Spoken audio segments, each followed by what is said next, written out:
El anarquismo. Las más bellas ideas de emancipación individual y social. Quizá el sistema y el pensamiento sobre el que se han vertido mayores falsedades.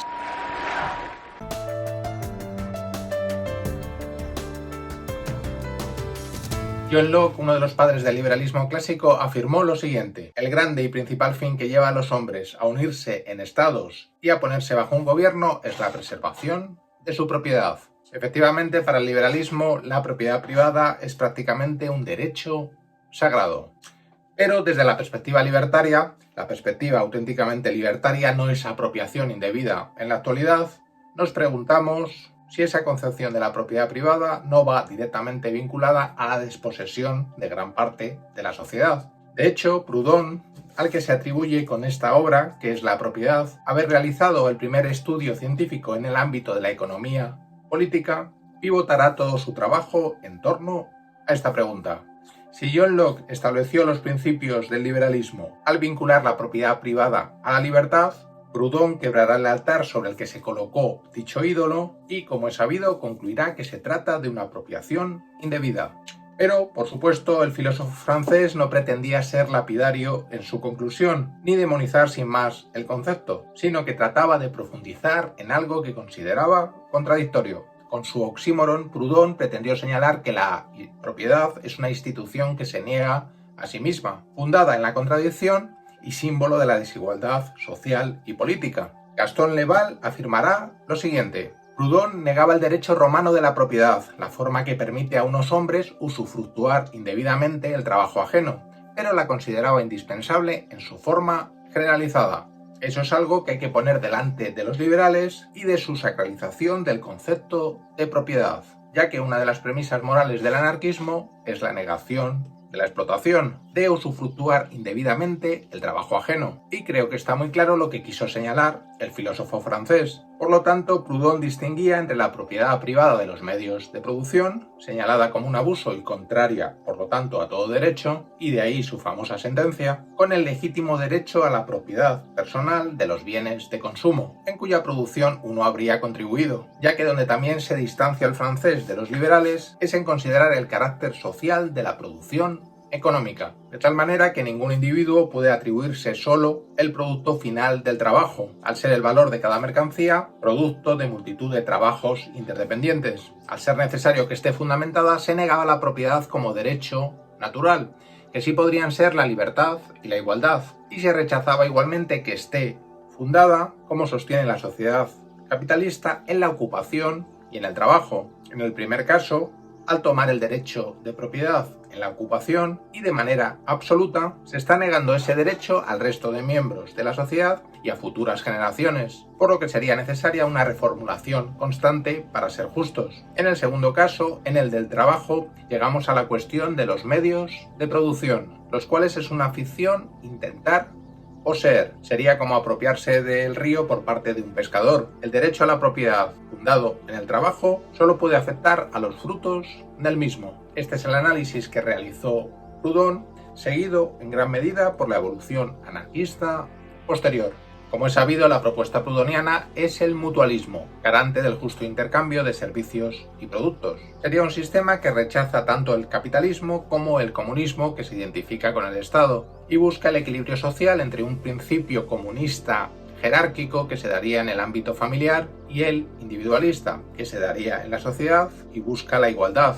Vendría a ser un sistema de reciprocidades crediticias, cooperativistas, de asociaciones libres y temporales que se produciría entre familias productoras y poseedoras de los bienes producidos. El sexismo de Proudhon y su apego al patriarcado, que también hay que recordar, sería inmediatamente corregido por Bakunin y el anarquismo posterior, al igual que el concepto de herencia, esencial en el pensamiento del francés para preservar la familia monogámica patriarcal. En Bakunin sería una negación radical, aunque considera la transmisión hereditaria con cierto valor afectivo. El programa de Bakunin fue el colectivismo, basado en la propiedad colectiva de fábricas, tierras y talleres por parte de los miembros de cada grupo productor, en la autogestión de cada grupo y en la federación de los mismos entre sí para coordinar metas e intercambios. Con Kropotkin, el comunismo no tendrá ya la vieja concepción estatista, y su propuesta se basa en la superabundancia de bienes y productos, aunque con una confianza excesiva en la bondad y desinterés de los seres humanos. Esa visión será posteriormente muy criticada, también dentro del anarquismo, como diría Enrico Malatesta a la muerte del sabio ruso, recordando efectos deprimentes de la miseria y de la sujeción. No bastaría con que desaparecieran los privilegios y los gobiernos para que todos los seres humanos corrieran inmediatamente a quererse como hermanos. Malatesta, aunque se consideró comunista libertario, fue muy crítico con la infalibilidad de cualquier sistema y recordó que toda sociedad humana debería ser resultado de las necesidades y voluntades, a veces coincidentes, a veces contrastantes, de todos sus miembros, los cuales deberían dar lugar a las instituciones más apropiadas. Lo verdaderamente importante es que el punto de partida sea asegurar a todos los medios para ser libres. En cualquier caso, el anarquismo siempre ha considerado la libertad de experimentación en la organización y en la economía como esencial para su práctica. Dicho en otras palabras, la propiedad personal que afecta a los objetos de un uso personal es garante de libertad en una sociedad anarquista, solo anulable voluntariamente quizá por una supuesta abundancia productiva. Carlos Malato propuso 3 vías complementarias: la propiedad individual para el consumo, la propiedad colectiva para las máquinas y herramientas de producción y el comunismo para los bienes naturales y las creaciones del pensamiento humano. La evolución de las ideas libertarias, siempre enemigas de todo dogmatismo, hacia posiciones más pragmáticas, llevará continuamente a buscar nuevas formas de organización del trabajo y de la propiedad, así como los tipos de asociación que se deseen en una sociedad libre, pero siempre con la preocupación de no caer en desigualdades económicas excesivas, ni en la opresión ni en la explotación. Por otra parte, algo que se puso en práctica en las colectividades anarquistas durante la Guerra Civil Española, será reconocido el derecho de aquellas personas que prefieran mantener su individualidad como productores y consumidores, respetando que tengan los recursos productivos necesarios para ellos y para sus familias.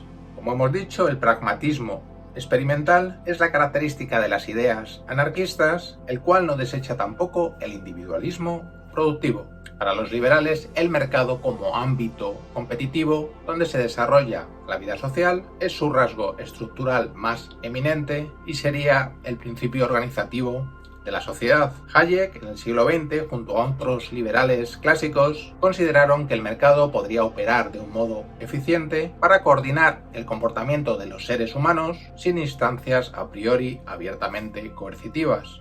No obstante, por supuesto, resulta ingenuo que todavía, a día de hoy, se ignoren las terribles consecuencias de un mercado autorregulado. Robert Paul Wolff, en su defensa del anarquismo, abogaba por una descentralización extrema, donde la coordinación económica voluntaria acabará subordinando el mercado a la voluntad autogestionaria del conjunto de la sociedad. El llamado laissez-faire del liberalismo, y a pesar de ciertos desvaríos teóricos, siempre preservó el poder del Estado, aunque fuera reducido en la teoría a su mínima expresión. El anarquismo, por el contrario, confía en una armonía de los intereses individuales en todos los ámbitos de la vida y sin la intervención ya de ningún poder por encima de la propia sociedad. La racionalidad, esto es, presuponer que las personas tienen la capacidad para reflexionar sobre su proyecto de vida y, consecuentemente, reconocer ese derecho de los demás, es un rasgo propio tanto de las ideas liberales como libertarias. No obstante, existe otra lectura sobre el concepto de racionalidad, que consiste en la búsqueda de los medios más rentables para alcanzar un fin. Cierta concepción del liberalismo, tal vez con la que más se ha identificado a nivel contemporáneo en la práctica, a través de su insistencia en la competencia y en la maximización de ventas y beneficios, parece haber apartado prácticamente cualquier consideración moral y social.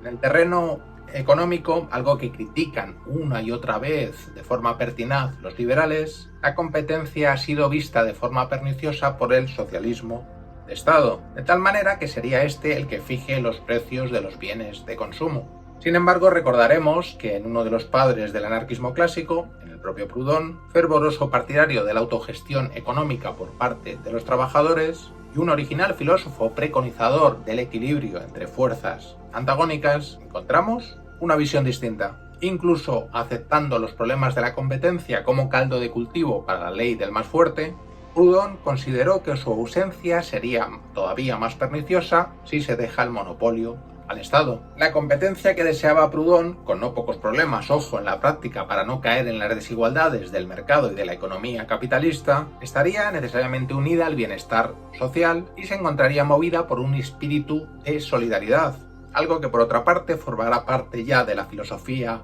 anarquista en cualquiera de sus propuestas económicas. El anarquismo, que es algo que ya se encuentra en sus orígenes modernos, insistirá en la cooperación, el apoyo mutuo y la solidaridad, frente a los que ensalzan los valores de la competencia y de la reafirmación individual como motores de evolución. El bueno de Kropotkin nos legó ya una abundante obra para demostrar que el apoyo mutuo también constituye un poderoso factor de progreso social, aunque no fuera lo suficientemente reconocido al respecto. El liberalismo, con esa insistencia en la competencia entre seres humanos y al haberse convertido en una suerte de justificación de la economía capitalista, ha alimentado conductas individualistas, insolidarias y casi insensibles ante cualquier problema social. Por su parte, la fraternidad reconocida por el liberalismo se sustenta muy débilmente en una supuesta voluntad libre del individuo, pero pasa por alto, de manera simplista y reduccionista, por todos aquellos factores que conducen a determinadas conductas sociales en una dirección u otra. La filosofía anarquista, creo que ya lo he dicho en otras ocasiones, posee una concepción de la moral y de la libertad considerablemente más compleja, cuestionando incluso esa voluntad libre del ser humano que quizás sea una fantasía metafísica heredada del pensamiento religioso. Pero por supuesto ese cuestionamiento de la voluntad libre no se realiza para imponer al ser humano un modo de ser desde un poder establecido, sino para fomentar un ambiente en el que reine la cooperación y el apoyo mutuo sustentados en la libertad y la igualdad. Hasta muy pronto.